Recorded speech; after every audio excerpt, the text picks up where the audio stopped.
Алло. Целый год она у нас здесь. Пора. А что вы на меня смотрите? А кто сказал, вот какой гроб хрустальный лежит? Полез.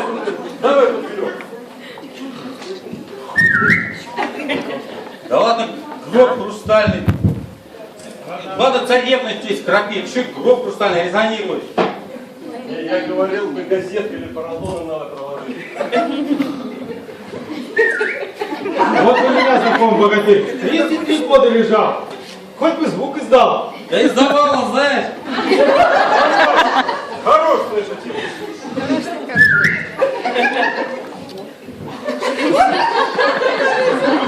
Перфоратор можно вырубить? Сколько раз я говорил. Нет у нас никакого перфоратора. Ой, ты же колдунья. Но Можешь расколдовать? расколдовать не могу. Я не расколдунья вам. Я колдануть могу, я колдунья. Что у вас? Чего что-то много стало в этом углу. Может, это не она храпит? Всякие случаи бывают. Вот у меня знакомый богатырь. 33 года на печи лежал, вонял. Думали, сдох. А потом оказалось, мышь в печи А сдох. мы же тоже ладно, что вы мужики, ну ей-богу. Да точно она храпит. Надо ей голову отрубить. Она же голова храпит. А голову я отрубим, не храпить будет нечем. Это математика. Не, ну если мы голову отрубим, она же сдохнет. А ты со своей анатомией в мою математику не лезь. Представь, Елисей прискачет, как он без башки-то ее возьмет. Ты что говоришь? Так пробуй. Не возьмусь.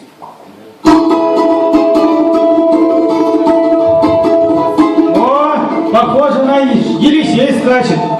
Как бы ему нашу бабу-то втюхать, а? Нам втюхали, мы втюхаем. Ветер, ты могуч, ты гоняешь Да-да, туч, ты волнуешь синее море, всюду веешь на просторе. Здравствуй, желтенький торшер производства ГДР. Ты стоишь день и ночь, разреши пройти мне прочь. Здравствуй, здравствуй, богатырь. Здравствуй, здравствуй, богатырь. Здравствуй, здравствуй, богатырь. Где для рифмы богатырь? На работе. На работе, весь заботе, среди стресса и в цейтноте. Слушай, Елисей, у нас тут не обязательно стихами так говорить. Да ладно, то есть не обязательно разговаривать с явлением природы и предметами? Не, ну насчет этого как хочешь, конечно. А, yes. Дай принцессу мне скорее, чтобы стало веселее. Мышечная память, мышечная память. Где она? Вот. Да уж. Ну ничего так, красавица. Вы тут сами.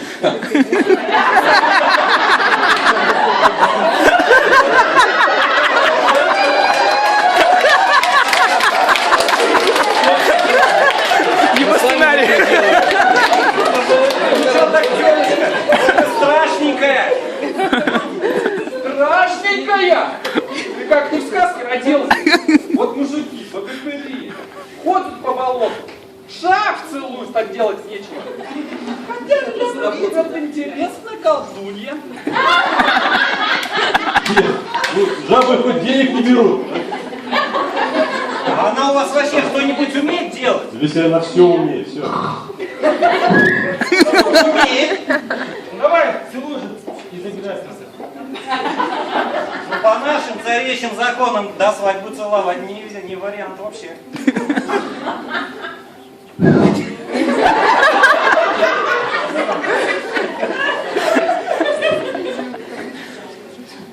Так, проблемка.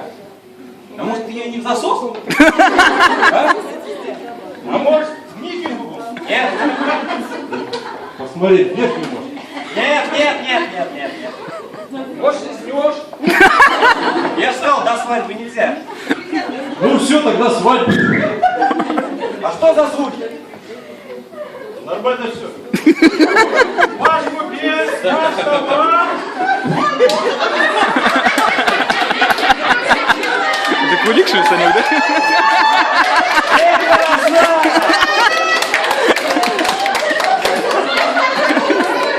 Встречается раба спящая женить? Ну, естественно, мы же в ЗАГСе. Мира психосложения, Елисей. Елисей, согласен ли ты терпеть жену в горе и печали, в тишине и храпе? Чё? Ничего. А ты, невеста, согласна ли выйти замуж за жениха? Согласна. Это моя красотулечка. Объявляю вас мужем и женой. Ваш первый брачный поцелуй.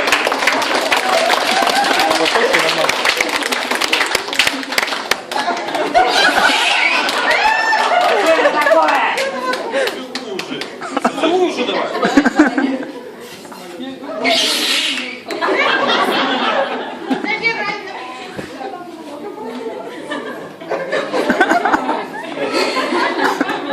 Долго я спала? Год. Храпела?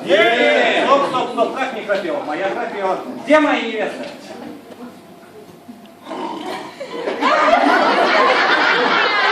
Да ладно, не может быть. Чтоб так за год изменилось. Не бывает такого, чтобы. В сказке бывает все. Как и в жизни. Целуешь красивых, а женишься на умных.